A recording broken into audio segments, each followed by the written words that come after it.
بسم اللہ الرحمن الرحیم۔ السلام علیکم۔ 1 فروری سے 4 فروری تک لگاتار 4 دن بیٹھک لگاتا رہا ہوں، تو اس کے بعد کچھ تھکن ہو گئی تھی تو 2 دن آرام کیا ہے۔ آج 7 فروری کو پھر حاضر ہوں اور سوچا کہ وہ پچھلی جو باتیں ہوتی رہیں، وہ جو دوسرے معاملات ہیں ان کو تو مطلب میں ریکارڈ پہ لے آیا، دیٹس اٹ، اس کی مزید کوئی بات کرنے کی ضرورت نہیں ہے فی الحال۔ تو لیکن اسی کا موضوع کے لحاظ سے اسی کنٹینیوٹی کو میں نے ذہن میں رکھتے ہوئے سوچا کہ آج تخلیق کار کے جو معاملات ہوتے ہیں نا، کوئی اس میں جو کچھ تھوڑی سی مسٹری ہوتی ہے، اس کا تھوڑا سا ذکر کروں کہ جس طرح یہ جو خواب ہوتے ہیں، ہماری 6 حصیات ہوتی ہیں، چھٹی حص ہوتی ہے، تو اسی طرح ایک تخلیقی کشف بھی ہوتا ہے تخلیق کار کو۔ اور اس کی میں ایک سادہ سی مثال دوں گا۔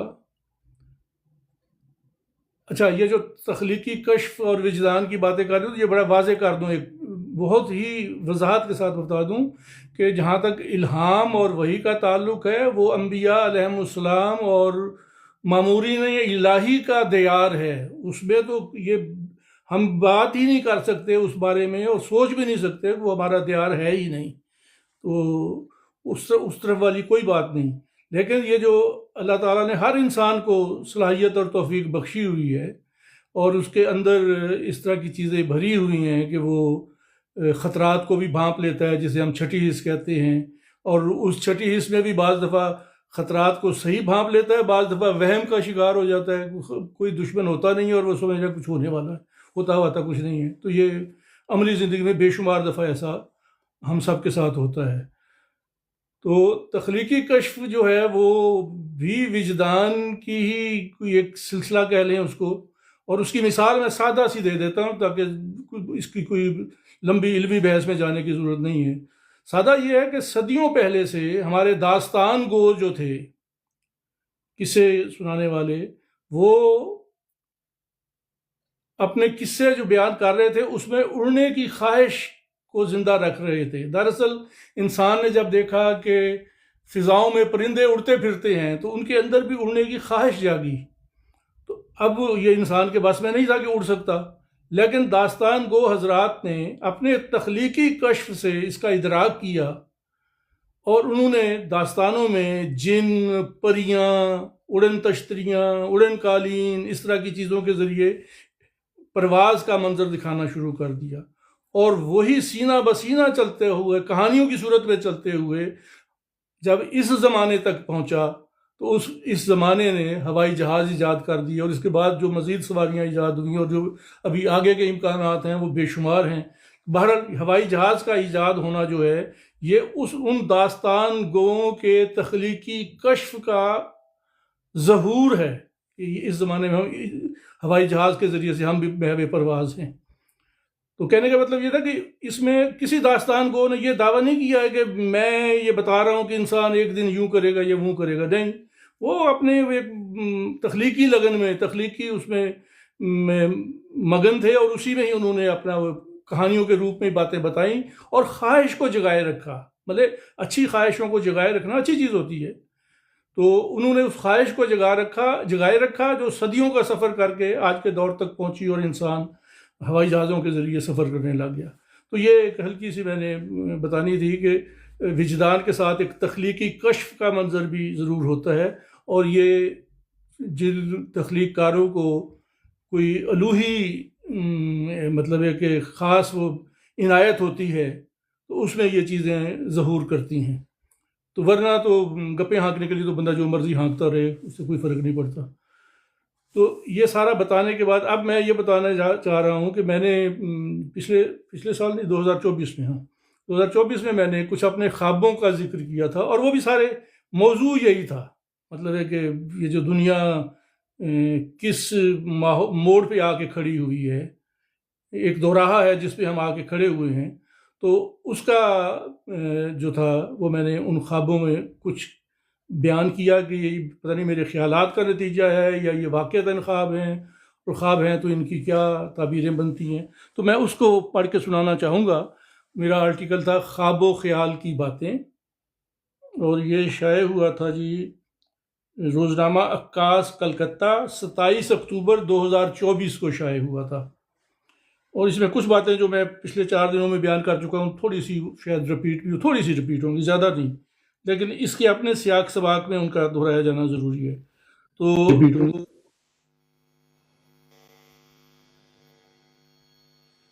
اب میں وہ مضمون اپنا جو ہے وہ شروع کرتا ہوں، اور میرا یہ مضمون بھی ایک شعر کے ساتھ ہی شروع ہوتا ہے. اچھا، یہ سعید شباب آ گئے ہیں. سعید آپ آ گئے ہیں، اور اگر آپ پک کر سکتے ہیں تو مہرین کو لے لیں. جی جناب، السلام علیکم. وعلیکم السلام. بس زیادہ بات نہیں کریں گے، لیکن مہرین کو لے لیں. اور پھر مزید بھی کوئی دوست جو ہیں وہ آنا چاہتے ہیں جو اپنے پورے نام کے ساتھ ہوں، ان کو بھی لیا جا سکتا ہے. جی مجھے وہ لینا نہیں آئے گا. آپ کو نہیں لینا آئے گا؟ نہیں مجھے نہیں آئے گا. اچھا پھر رہنے دیں، پھر کوئی بات نہیں. پھر مہرین سوری. باقی سب سے بھی معذرت. بس یہاں بیٹھ کے سنتے رہیں، مجھے خوشی ہوگی کہ آپ سب لوگ موجود ہیں اور سن رہے ہیں مجھے. میرے لیے یہی بہت خوشی کی بات ہے. تو میں اب مضمون شروع کرتا ہوں جی اپنا. حیدر بھید جہاں کے جیسے خواب کے اندر خواب، حیدر بھید جہاں کے جیسے خواب کے اندر خواب، ایک نقاب اگر الٹیں تو آگے اور نقاب. زندگی میں بہت سارے خواب دیکھے ہیں، کچھ نیند میں، کچھ سوتے جاگتے، اور کچھ پوری طرح جاگتے ہوئے. ایسے خوابوں میں کہیں بعض خواہشیں، کہیں بعض خیالات، اور کہیں زمانے کے سلوک کے اثرات بھی ہوتے ہیں. اور بہت سارے خواب جیسے قدرت کی طرف سے پیشگی خبریں ہوتی ہیں، کہیں حوصلہ دینے کے لیے اور کہیں انتباہ کے طور پر یا پیار سے سمجھانے کے لیے. اب کچھ عرصہ سے مجھے ایک ہی انداز کے ملتے جلتے خواب دکھائی دے رہے ہیں. یوں لگتا ہے جیسے ایک ہی خواب کے تسلسل سے گزر رہا ہوں. ان خوابوں کی تعبیر کی مختلف صورتیں ہیں، لیکن ان پر بات کرنے سے پہلے اپنے خوابوں کا خلاصہ بیان کر دینا ضروری سمجھتا ہوں. پھیلی ہوئی زمین ہے لیکن بے آباد. میں مسلسل چل رہا ہوں. بعض اوقات لگتا ہے کہ میں 1.5-2 صدیاں پہلے کے زمانے میں گھوم رہا ہوں، اور کبھی لگتا ہے آنے والے زمانے میں پھر رہا ہوں. دونوں صورتوں میں سے جو بھی صورت ہو، میں مسلسل چل رہا ہوں. کہیں کہیں اکا دکا انسان نظر بھی آ جاتے ہیں، تو سب ایک دوسرے سے بیگانہ و بے تعلق ہیں. خوشی یا غم کے، محبت یا نفرت کے ہر احساس سے بالکل عاری ہیں. میرا چلنے کا عمل ہر خواب میں جاری ہے. بعض مقامات پر عمارتیں اور گزرگاہیں موجود ہیں، لیکن وہاں بھی ویرانی ہے، کوئی انسان دکھائی نہیں دیتا. بعض علاقوں کی عمارتیں جلی ہوئی ہیں، جیسے کسی جنگ کا نشانہ بننے والے شہر ہوں. ایک موقع پر اونچے نیچے رستوں سے گزرتا ہوا ایک ٹیلے جیسی جگہ پر پہنچتا ہوں تو سامنے نیچے ایک دیہاتی طرز کا تالاب دکھائی دیتا ہے. ساتھ ہی کچھ ہریالی بھی موجود ہے، شاید 1-2 درخت بھی تھے. وہاں 1-2 بچیاں اور 1-2 بچے موجود ہیں، لیکن وہ بھی بالکل خاموش. لگتا ہے تالاب سے پانی بھرنے آئے ہوئے ہیں. بے آباد راستوں سے گزرتے ہوئے ایک بار چلتے چلتے مجھے کچھ تھکن کا احساس ہوتا ہے، اور میں سوچتا ہوں کاش یہاں کہیں ہریالی مل جائے. تب ہی مجھے پتوں سے بنا ہوا ایک کھلا دروازہ دکھائی دیتا ہے. میں بڑی خوشی کے ساتھ اس کے اندر داخل ہوتا ہوں. تو وہ بہت سرسبز جگہ ہے. وہاں جنگل کے بعض بے ضرر اور بعض ہلکے سے شریر جانور بھی ہیں، شرارتی قسم کے. مجھے انہیں دیکھ کر اچھا لگتا ہے، لیکن چند قدم چلنے کے بعد جیسے میری روح فنا ہو جاتی ہے. سامنے 3 اطراف میں 3 ببر شیر کھڑے ہیں. ایک تو میرے بالکل قریب اور عین سامنے ہے. شیر سمیت سارے جانور بالکل خاموش ہیں، لیکن شیر مجھے دیکھ رہا ہے. میں سوچتا ہوں یہاں سے واپس بھی جانا چاہوں تو میرے چند قدم چلنے تک ہی شیر جمپ کر کے مجھ تک پہنچ جائے گا. ایسی صورت جب بھی آتی ہے ساتھ ہی آنکھ کھل جاتی ہے. انہی خوابوں کے تسلسل میں ایک خواب یہ تھا کہ صدیوں پرانے طرز کا یو ٹائپ کا بازار ہے. مطلب یو ٹائپ جو ہوتی ہے ادھر سے یوں آ رہے ہیں اور ادھر سے یوں جا رہے ہیں. لوگوں کا بڑا ہجوم دائیں طرف سے آتا جا رہا ہے اور بائیں جانب مڑ کر رواں دواں ہے، لیکن سب لوگ خاموش اور ایک دوسرے سے بے تعلق ہیں. بس چلتے جا رہے ہیں. دائیں جانب والا بازار شامیانے کی طرف سے پرانے چھپروں جیسا ڈھکا ہوا ہے اور بائیں جانب والا کھلم کھلا ہے. ایک دو خوابوں میں جیسے آج کے زمانے کی بس میں بیٹھے ہیں. لوگوں کا رش بہت زیادہ ہے. میں کھڑکی اور آگے والے دروازے کے ساتھ ہوں، پھر بھی گھٹن محسوس ہوتی ہے اور میں لمبے سانس لیتا ہوا اٹھتا ہوں کہ بس سے نیچے اتر جاؤں. اس طرح کے سارے خوابوں کے ساتھ ایک خواب یہ تھا کہ میں زمین کے کسی ایسے زاویے پر کھڑا ہوں جہاں سے میں پورے گلوب کو اپنے محور پر گھومتے ہوئے دیکھ رہا ہوں. پورے گلوب میں لوگ سڑکوں پر نکلے ہوئے ہیں، لیکن سب خاموش اور ایک دوسرے سے بے تعلق، ہر احساس سے بیگانہ.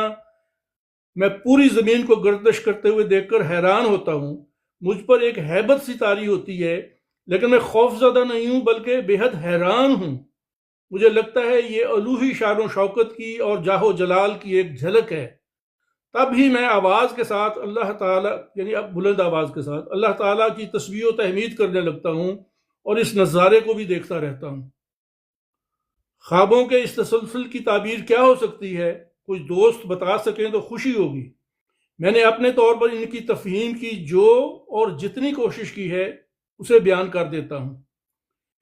پھیلی ہوئی بے آباد زمین اور اس میں مسلسل چلتے جانا کی مذہبی زبان میں تعبیر دیکھیں تو یہ حق سچ کی تلاش میں سرگردانی ہے. ممکن ہے یہ بھی ہو، لیکن مجھے ایسا سمجھنے میں اس لیے تامل ہے کہ ان کے دوش بدوش میرے بعض خواب تو بہت ہی زبردست ہیں. مثلا ایک یہ کہ ایک کچی سڑک بہت آراستہ و پیراستہ ہے. اس کے دائیں بائیں جانب قد آدم سے کچھ نکلتے ہوئے پودے ہیں. ان کی ہریالی میں روشنی، تازگی اور چمک کا خوشکن احساس ہوتا ہے. ایسا سبز رنگ میں نے اپنی زندگی میں کبھی نہیں دیکھا. مبارکہ میرے ساتھ ہے. ہم دونوں اس سڑک پر چہل قدمی کر رہے ہیں. آسمان سے ہلکی ہلکی فوار پڑ رہی ہے. ہم دونوں اس سارے مجموعی منظر سے لطف اندوز ہو رہے ہیں. ایک اور خواب میں مبارکہ اور میں کسی پرانی طرز کے شہر کی ایک گلی میں کھڑے ہیں. ہمارے سامنے ایک بہت بڑا سمندر ہے. یہ ایسے خوبصورت اور انوکھے نیلے رنگ کا سمندر ہے کہ دنیا میں ایسا نیلا رنگ نہیں دیکھا. یہ دونوں کلر میں نے بڑے حیران کن دیکھے ہیں، ہرا رنگ بھی اور نیلا رنگ بھی، دنیا میں نہیں دکھائی دیا. اتنی چمک اور اتنا خوبصورت.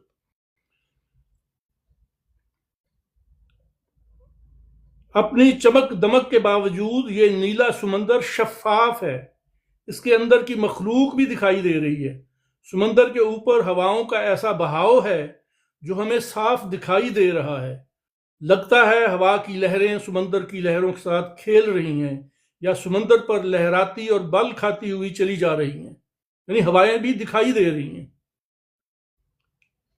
تیسرے خواب میں ایک روشن گھر دیکھا جو میرا ہے. اس میں داخل ہونے کے لیے آگے بڑھتا ہوں تو مجھے چمکتی ہوئی چابیاں ملتی ہیں.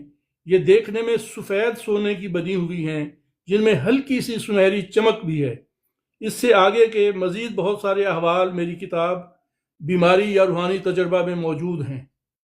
یہ 3 خواب اس لیے بیان کر دیے ہیں تاکہ ان دونوں طرح کے خوابوں کی تعبیر ابن سیرین کے ساتھ فرائڈ کے تعبیر نامہ کی روح سے بھی سامنے رہے. تاہم میرا خیال ہے کہ میرے مسلسل چلتے چلے جانے والے خواب نئے زمانے کے نئے حالات اور عالمی منظر کے باعث فرائڈ کی تعبیرات سے زیادہ بہتر طور پر سمجھ میں آتے ہیں. باقی واللہ عالم بالصواب.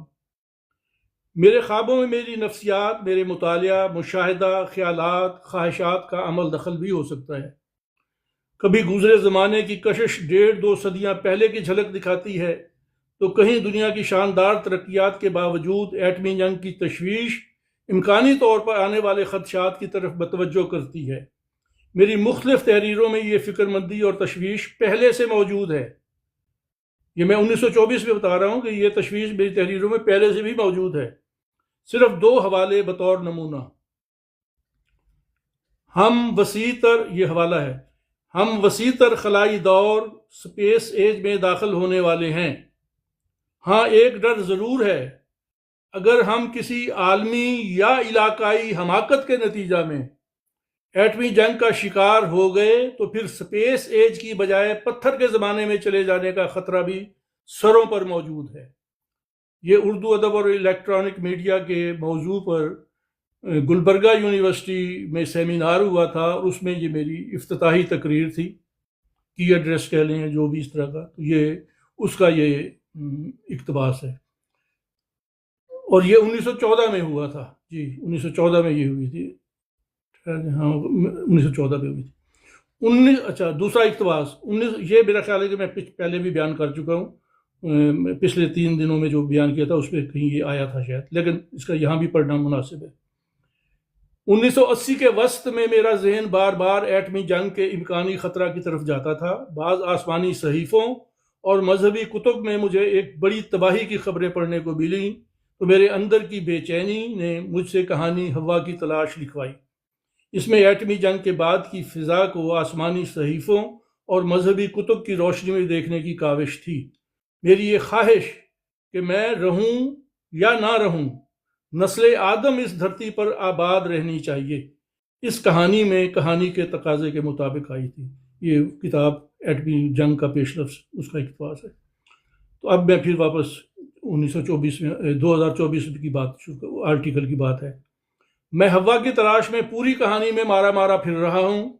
چاروں جانب ایٹمی جنگ کی تباہ کاریاں پھیلی ہوئی ہیں اور میں بہت سارے ویران اور برباد راستوں سے گزر رہا ہوں۔ کسی سمت کا کوئی تعین نہیں ہے، بس چلتا جا رہا ہوں۔ پھر اس دوران ایک سرسبز باغ بھی آتا ہے، اس میں ایک فوارہ بھی ہے، لیکن اس باغ کے سارے پھل اور فوارے کا پانی سب زہریلے ہو چکے ہیں۔ خواب والے جنگل میں شیر کو دیکھ کر خوف آتا ہے تو ہوا کی تلاش میں باغ کے پھل اور پانی کے زہریلے ہونے کے باعث موت کا خوف ہے۔ باغ سے گزر کر ایک شہر میں داخل ہوتا ہوں، وہاں ساری عمارتیں سلامت ہیں، مگر عرضی زندگی زہریلی گیس کا شکار ہو چکی ہے۔ ہوا کی تلاش کے یہ مناظر اور فضا یاد کر رہا ہوں تو مجھے لگ رہا ہے کہ میرے حالیہ خوابوں میں جیسے یہی فضا اور یہی مناظر روپ بدل بدل کر آ رہے ہیں، یعنی وہی میرا لکھا ہوا جو ہے، وہی میری کہانیاں میرا تعاقب کر رہی ہیں، میرے پیچھے پیچھے آ رہی ہیں۔ اب جب کہ ایٹمی جنگ کے ہونے کے خطرات کافی بڑھ گئے ہیں، لگتا ہے کہ ان خطرات کا ادراک کرتے ہوئے میری کہانی ہوا کی تلاش کچھ شعوری اور کچھ غیر شعوری طور پر مجھے میرے خوابوں میں گھماتی پھر رہی ہے۔ ایسا ہے تو کچھ برا نہیں ہے، دنیا ایٹمی جنگ سے محفوظ رہے اور میری کہانی صرف مجھے میرے خوابوں میں گزارتی رہے تو میں اس کے لیے بخوشی راضی ہوں۔ بخوشی راضی ہونے کی 2 وجوہات ہیں۔ پہلی وجہ یہ کہ میں بچپن ہی سے دھرتی پر انسانی زندگی کی سلامتی کی دعا کرتا آ رہا ہوں، اسے میری نفسیات کا حصہ سمجھ لیں۔ ثبوت کے طور پر اپنے انشائیہ چشم تصور کا ابتدائی حصہ پیش کر دیتا ہوں۔ یہ 1994 میں سماہی دستک کلکتہ میں شائع ہوا تھا، انبر شمیم صاحب کے رسالے میں پہلی دفعہ۔ مجھے 5-6 سال کی عمر میں ہی خدا اور قیامت کے بارے میں ڈھیر ساری باتیں بتا دی گئی تھیں، جن میں سے بہت کم باتیں میری سمجھ میں آ سکیں۔ تاہم ان تمام باتوں کا مجموعی تاثر ایک خوف کی صورت میں مجھ پر مسلط ہو گیا۔ مکمل فنا، قیامت کا تصور مجھ پر گھبراہٹ طاری کر دیتا۔ میں چشم تصور سے دیکھتا کہ زمین، آسمان، چاند، سورج، ستارے، کہیں کچھ بھی نہیں ہے۔ اس کے ساتھ ہی ایک ہولناک خلا کا تصور میرے ذہن میں آتا اور میرا دل جیسے اس خلا میں ڈوبنے لگتا۔ پھر کبھی میں چشم تصور سے دیکھتا کہ ساری کائنات تو موجود ہے لیکن انسان کا وجود نہیں ہے، اور اس خیال کے ساتھ ہی مجھ پر ایک عجیب سا اضطراب طاری ہو جاتا اور میں خدا سے دعا کرنے لگتا کہ مولا میں بے شک نہ رہوں مگر یہ دنیا اور اس دنیا میں انسانی زندگی کو کبھی ختم نہ کرنا۔ یہ بچہ 28 سال کی عمر تک پہنچا، یہ اب پھر میرا اقتباس ختم ہوا، اب یہ بچہ 28 سال کی عمر تک پہنچا تو ایٹمی جنگ کی قیامت صغریٰ کے احساس نے اسے تشویش میں مبتلا کر دیا اور اس نے تخلیقی سطح پر اپنی تشویش کا اظہار کرنا شروع کر دیا۔ فون آ گیا، میں اس کو بند کر دوں، سوری۔